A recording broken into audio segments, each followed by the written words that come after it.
Good morning friends सकार गुरुत्वपूर्ण खबर आपण स्वागत मुझे तो फ्रेंड्स प्रत्येक दिन भली बहुत गुड़ी पछा पछा खबर सहित जहाँकि पीएम किसान कालिया योजना ठू आरंभ कर राशन कार्ड ई श्रम कार्ड बड़ बड़ घोषणा यह खबर भितर रही तेणु आपण मैंने 2 मिनिट अधिक समय दे ए वीडियो को निश्चित शेष पर्यंत देखु कारण आज वीडियो देखापी आपको कौन न्यूज पेपर किंबा खबर कागज देखा पड़ोनी से चलतु भाई मैंने बेसी डेरी नक भिडियो पर नजर पकईबा तेरे नजर पकईबा पूर्व जदि आम चैनल प्रथम आसी भिडियो देखुं तेरे आम चैनल को सब्सक्राइब कर पाखे घंटी चिन्ह को दबे ऑल नोटिफिकेशन को दबे दिंतु कारण आम जिते बेले भी भिडियो छाड़ू आपण पाखे पहुँचब सर्वप्रथमे नंबर 1 आसिला पुणी टिकसदाता पुणी एक बड़ खबर निकटरे केन्द्र बीजेपी नेतृत्व जातीय गणतांत्रिक मेंट एनडीए सरकार गठन होइछि नुआ कैबिनेट शपथ ग्रहण कर सारी खूब शीघ्र चलित वर्षर बजेट आगत हेब तेरे एथर जनता को बड़ा आश्वस्ति मिल पारे आयकर छाड़ सीमा 5 लाख को वृद्धि कर संभावना रही एने केंद्र अर्थमंत्री निर्मला सीतारमण चलित बजेट एक बड़ घोषणा करिपारंती बोली अनुमान करा जाउछि। परवर्ती खबर बाजिला मोहर विरोधी दल नेता भावे निर्वाचित हेले नवीन पट्टनायक विरोधी दल नेता भावे निर्वाचित हेले बीजेडी विधायक दल बैठक में तांकु नेता निर्वाचित करा जायछि एने निजे घोषणा करिसंती नवीन सेहिपरि प्रसन्न आचार्य को मिली गुरु दायित्व विरोधी दलर उपनेता भावे निर्वाचित होइचंती प्रसन्न आचार्य बीजेडी विधायक दल बैठक में एने नियाଯାଇଛି निष्पत्ति सेहिपरि प्रमिला मल्लिक विरोधी दल मुख्य सचेतक भाव निर्वाचित होइतिबा बेले प्रताप देव विरोधी दल उपमुख्य सचेतक भाव निर्वाचित होइचंती। परवर्ती खबर चाषी ऋण छाड़ कले सरकार लिस्ट देखंतु अछि कि नाही नाम कृषकों सुविधा पाई सरकार किछि ना किछि पदक्षेप नियंती एभली स्थिति रे एबे एक बड़ खबर सामना को आसीछि जदि आपण जने कृषक जे ऋण छाड़ नवेदन कि आवेदन करते तेज आपण आसी खुशी खबर तेणु एभली कृषक भाई मानी तालिका प्रकाश पाई जदि आपणकर नाम यह तालिका देखा जाए तेरे आपण को कौन परिशोध करने को चिंता करने को पड़ो ना सरकार आपण ऋण 1 लाख टंका पर्यंत ऋण छाड़ करने को जाउछंती। आर्थिक दृष्टि दुर्बल एवं गरीब लोक मानक ऋण छाड़ नवेदन करथिले एवं दीर्घ समय अपेक्षा पर ऋण छाड़ तालिका प्रकाश पाई तालिका सरकार प्रकाश कर केवल ऑनलाइन मोड माध्यम तालिका निज नाम पंजीकरण किंबा जांच करें एवं एने तेलंगाना सरकार भी बड़ निष्पत्ति नहीं। परवर्ती खबर एणिकी प्रत्येक पंचायत हेब आरोग्य सेंटर नियुक्ति पाइबे योग शिक्षक सुस्थ जीवन पर दरकार योग केवल शरीर नुहे मानसिक शांति एवं एकाग्रता पाई योग गुरुत्वपूर्ण एथिपाई सारा विश्व में योग प्रति सचेतनता सृष्टि करने आज दिन को अर्थात जून 21 तारीख को अंतर्जातीय योग दिवस भाव पालन करा ओडिशा सरकार बड़ निष्पत्ति नहीं जहाँकि प्रति पंचायत हेब आरोग्य सेंटर बोली से सूचना प्रदान कर नियुक्ति पाइबे योग शिक्षक बोली से सूचना प्रदान करिसेंती। परवर्ती खबर पुणी आसुची 2टी लघुचाप प्रबल वर्षी पारे गोटे सप्ताह किंबा सप्ताह भितर 2टी लघुचाप सृष्टि हेबा नै पाणीपाग केन्द्र पूर्वानुमान करिछि आसंता 7 तारीख रे गोटे लघुचाप सृष्टि हेबाकु थिबा बेले 15 किंबा 16 तारीख रे एक लघुचाप क्षेत्र सृष्टि होई पारे बोली मॉडेल जना पड़िछि 7 तारीख रे सृष्टि हेबाकु थिबा लघुचापटी उत्तर बंगोपसागर रे सृष्टि होई पारे तेणु राज्य में पूर्व लघुचाप तुलन में अधिक वर्षा हेबार संभावना रही एवं यह लघुचाप जो राज्यर विभिन्न स्थान में प्राय 3 ରୁ 4 दिन पर्यंत वर्षा हो पारे तेणु जून रे जो नियंटिया वर्षा रही जुलाई में भरणा हो पाणीपाग विशेषज्ञ माने आशा प्रकाश करिसंती।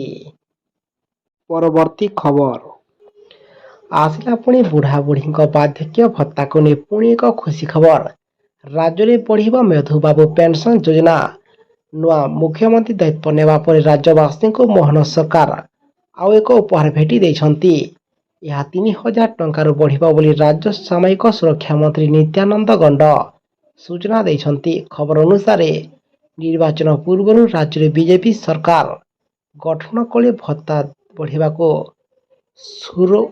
ପ୍ରତିଶ୍ରୁତି ଦେଇଥିଲେ। ଏବେ ତାହା ପୂରଣ କରିବେ ବୋଲି ନିତ୍ୟାନନ୍ଦ ଗଣ୍ଡ କହିଛନ୍ତି। ପରବର୍ତ୍ତୀ ଖବର।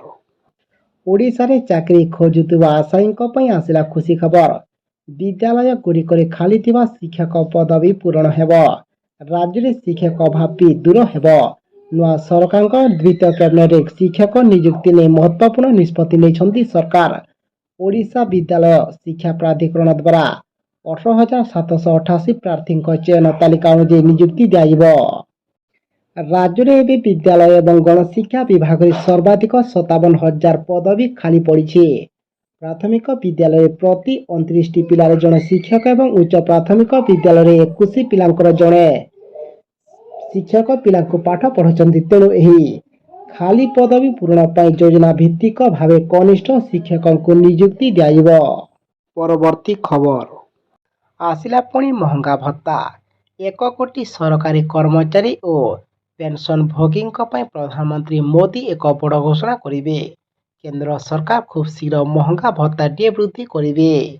ତେବେ ମୁତାବକ କିମ୍ବା ତଥ୍ୟ ମୁତାବକ ସରକାର ଏଥର 3% ମହଙ୍ଗା ଭତ୍ତା ବୃଦ୍ଧି କରିପାରନ୍ତି। ଲକ୍ଷ ଲକ୍ଷ ସରକାରୀ କର୍ମଚାରୀ ଏବଂ ପେନ୍ସନଧାରୀ ଡିଏ ଏବଂ ମହଙ୍ଗା ଆଶ୍ୱସ୍ତି ଡିଆର୍ ବୃଦ୍ଧିକୁ ଉତ୍ସର୍ଗକତାର ସହିତ ଅପେକ୍ଷା କରି ରହିଥିବା ବେଳେ ଖୁବ୍ ଶୀଘ୍ର ଏନେଇ ଖୁସି ଖବର ଆସିବ। ପରବର୍ତ୍ତୀ ଖବର। ପିଏମ୍ କିଷାନ ଟଙ୍କା ନେଇ ଆସିଲା ବଡ଼ ଖବର। କେନ୍ଦ୍ର ସରକାର ଦେଶର କୋଟି କୋଟି ଚାଷୀଙ୍କୁ ଆର୍ଥିକ ରୂପେ ସ୍ୱାବଲମ୍ବୀ କରିବା ପାଇଁ ପ୍ରଧାନମନ୍ତ୍ରୀ କିଷାନ ଯୋଜନା ଚାଲୁ ରଖିଛନ୍ତି। ଏହି ଯୋଜନା ଆଧାରରେ ଦେଶର କୋଟି କୋଟି ଚାଷୀ ଉପକୃତ ହେଉଛନ୍ତି। ପିଏମ୍ କିଷାନ ଯୋଜନାର 17ତମ କିସ୍ତି ଚାଷୀଙ୍କ ଆକାଉଣ୍ଟକୁ ଆସିସାରିଛି। ଦେଶର ପ୍ରାୟ 12 କୋଟି ଚାଷୀ ପିଏମ୍ କିଷାନ ଯୋଜନାର ଆର୍ଥିକ ସହାୟତା ପାଉଛନ୍ତି। ପ୍ରତି 4 ମାସରେ ଥରେ ଲେଖାଏଁ ସିଧାସଳଖ ଚାଷୀଙ୍କ ଆକାଉଣ୍ଟକୁ ଆସୁଛି ଟଙ୍କା। ତେବେ ପ୍ରଧାନମନ୍ତ୍ରୀ କିଷାନ ଯୋଜନାର 18ତମ କିସ୍ତିକୁ ନେଇ ଦେଶର କୋଟି କୋଟି ଚାଷୀ ଅପେକ୍ଷା କରି ରହିଛନ୍ତି। ତେବେ ଏହାକୁ ନେଇ ବଡ଼ ଅପଡେଟ୍ ସାମ୍ନାକୁ ଆସିଛି। ଚାଷୀଙ୍କୁ ପରବର୍ତ୍ତୀ କିସ୍ତି କେବେ ମିଳିବ ସେ ନେଇ ବଡ଼ ଖବର ସାମ୍ନାକୁ ଆସୁଛି।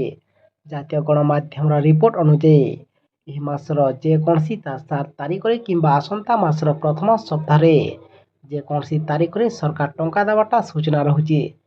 ସେଥିପାଇଁ ଆମେ ଆପଣଙ୍କୁ ଅନୁରୋଧ କରୁଛୁ କି ଆପଣମାନେ KYC ଫୁଲଫିଲ୍ କରି ରଖିଥାନ୍ତୁ ଏବଂ ତା ସହିତ ଆମ ସହ ଆପଣମାନେ ଯୋଡ଼ି ହୋଇ ରହିଥାନ୍ତୁ। କାହିଁକି ନା ଯେଉଁଦିନ ସରକାର ଟଙ୍କା ଦେବାଟା ଘୋଷଣା କରିବେ ଆମେ ଆପଣଙ୍କୁ ଆଉ ଗୋଟେ ଭିଡ଼ିଓ ମାଧ୍ୟମରେ ଆମ ଏହି ଚ୍ୟାନେଲ୍ ମାଧ୍ୟମରେ ଆମେ ଆପଣଙ୍କୁ ଜଣାଇଦେବୁ। ତାକୁ ଦେଖି ଆପଣମାନେ କନଫର୍ମ ହୋଇଯିବେ।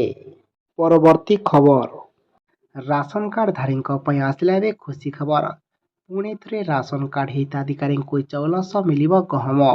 ହିତାଧିକାରୀଙ୍କୁ ମିଳିଥିବା ଚାଉଳର 20% ଗହମ ଦେବାକୁ କେନ୍ଦ୍ର ଖାଉଟି କଲ୍ୟାଣ ମନ୍ତ୍ରୀଙ୍କ ନିକଟରେ ଦାବି କରିଥିଲା, କହିଛନ୍ତି ରାଜ୍ୟ ଖାଦ୍ୟ ଯୋଗାଣ ମନ୍ତ୍ରୀ କୃଷ୍ଣଚନ୍ଦ୍ର ପାତ୍ର। ମନ୍ତ୍ରୀ କହିଛନ୍ତି ଓଡ଼ିଶା ଲୋକଙ୍କ ଗହମ ପାଇଁ ଚାହିଦାକୁ ଦୃଷ୍ଟିରେ ରଖି ଦାବି ରଖିଛି ଏବଂ ବର୍ତ୍ତମାନ ଖାଦ୍ୟ ଯୋଗାଣ ମନ୍ତ୍ରୀ କେନ୍ଦ୍ର ମନ୍ତ୍ରୀଙ୍କ ସହ ଆଲୋଚନା କରିବା ପରେ ରାସନ କାର୍ଡ ହିତାଧିକାରୀଙ୍କୁ ପୁଣି ଥରେ ପୂର୍ବ ଭଳି ଚାଉଳ ସହ ଗହମ ମିଳିବାକୁ ଯାଉଛି, ଯାହାକି ସମସ୍ତ ରାସନ କାର୍ଡଧାରୀଙ୍କ ପାଇଁ ବହୁତ ବଡ଼ ଖୁସି ଖବର।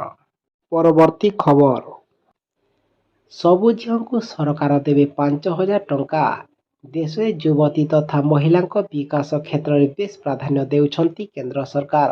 ମହିଳାଙ୍କ ବିକାଶ ଧାରାକୁ ଆଗେଇବା ପାଇଁ ସରକାର ଆଉ ଏକ ଯୋଜନା ଆଣିଛନ୍ତି। ଏହି ଯୋଜନାରେ ଗ୍ରାମାଞ୍ଚଳର ଝିଅମାନେ ବେଶ୍ ଲାଭ ପାଇପାରିବେ, କାରଣ ନୂଆ ଯୋଜନା ଅଧୀନରେ ଗ୍ରାମାଞ୍ଚଳର ସମସ୍ତ ଝିଅମାନଙ୍କୁ 5,000 ଟଙ୍କା ଲେଖାଏଁ ଯୋଗାଇ ଦେବା ପାଇଁ ବ୍ୟବସ୍ଥା କରାଯାଉଛି। କେନ୍ଦ୍ର ସରକାର ମହିଳାମାନଙ୍କୁ ସମାଜରେ ଆର୍ଥିକ ତଥା ଅନ୍ୟାନ୍ୟ କ୍ଷେତ୍ରରେ ମଜବୁତ କରିବା ପାଇଁ ବିଭିନ୍ନ ଯୋଜନା ପ୍ରଣୟନ କରୁଛନ୍ତି। ବର୍ତ୍ତମାନ ଗ୍ରାମାଞ୍ଚଳର ଝିଅମାନଙ୍କ ପାଇଁ ଏକ ନୂଆ ଯୋଜନା କାର୍ଯ୍ୟକାରୀ କରିଛନ୍ତି ସରକାର, ଗାଁ ଝିଅ ଯୋଜନା। ଏହି ଯୋଜନାର ପ୍ରତ୍ୟେକ ବର୍ଷ ଗାଁ ଝିଅମାନଙ୍କ ଆକାଉଣ୍ଟକୁ ଖୋଲାଯିବା କିମ୍ବା ଆକାଉଣ୍ଟ ଖୋଲାଯାଇ 5,000 ଟଙ୍କା ଲେଖାଏଁ ପ୍ରଦାନ କରାଯାଉଛି। ତେବେ ଗ୍ରାମାଞ୍ଚଳର ଯେଉଁ ଛାତ୍ରୀମାନେ +2 ଶ୍ରେଣୀରେ 60%ରୁ ଅଧିକ ମାର୍କ ରଖି ପାସ୍ କରିଛନ୍ତି ସେହିମାନେ ଏହି ଯୋଜନାରେ ଫାଇଦା ଉଠାଇ ପାରିବେ। 10 ମାସ ପର୍ଯ୍ୟନ୍ତ ସେମାନଙ୍କ ଆକାଉଣ୍ଟକୁ 500 ଟଙ୍କା ଲେଖାଏଁ ମୋଟ 5,000 ଟଙ୍କା ପଠାଇବେ ସରକାର। ପରବର୍ତ୍ତୀ ଖବର। ମୁଖ୍ୟମନ୍ତ୍ରୀ କଳାକାର ସହାୟତାକୁ ନେଇ ଆସିଲା ଏବେ ବଡ଼ ଖବର। 91,000ରୁ ଅଧିକ କଳାକାର ସରକାରଙ୍କ ଭତ୍ତା ସହାୟତାକୁ ଅପେକ୍ଷା କରିଛନ୍ତି। ସରକାରୀ ତଥ୍ୟ ମୁତାବକ ସମଗ୍ର ରାଜ୍ୟରେ 91,755 ଜଣ କଳାକାର ମୁଖ୍ୟମନ୍ତ୍ରୀ କଳାକାର ସହାୟତା ଯୋଜନାରେ ସାମିଲ ହେବା ନିମନ୍ତେ ଆବେଦନ କରିଛନ୍ତି। ଏଥିଭିତରୁ ସୁନ୍ଦରଗଡ଼ ଜିଲ୍ଲାରୁ ସର୍ବାଧିକ 6,898 ଜଣ ଏବଂ ରାୟଗଡ଼ା ଜିଲ୍ଲାରୁ ସର୍ବନିମ୍ନ 965 ଜଣ ଅଛନ୍ତି। ତେବେ ଏହି ଯୋଜନା ମାଧ୍ୟମରେ ଆବେଦନ ପ୍ରକ୍ରିୟା ଜୁନ୍ 30ରେ ଶେଷ ହୋଇଛି। ହିତାଧିକାରୀଙ୍କ ଚୟନ ପ୍ରକ୍ରିୟା ସରିନଥିବାରୁ ଜିଲ୍ଲାୱାରୀ ତାଲିକା ପ୍ରଦାନ କରିବା ସମ୍ଭବପର ହେଉନାହିଁ। ଚୟନ ପ୍ରକ୍ରିୟା ଶେଷ ହେବା ପରେ ନୂଆ ହିତାଧିକାରୀଙ୍କୁ କଳାକାର ସହାୟତା ପ୍ରଦାନ କରାଯିବ ବୋଲି ମନ୍ତ୍ରୀ କହିଛନ୍ତି।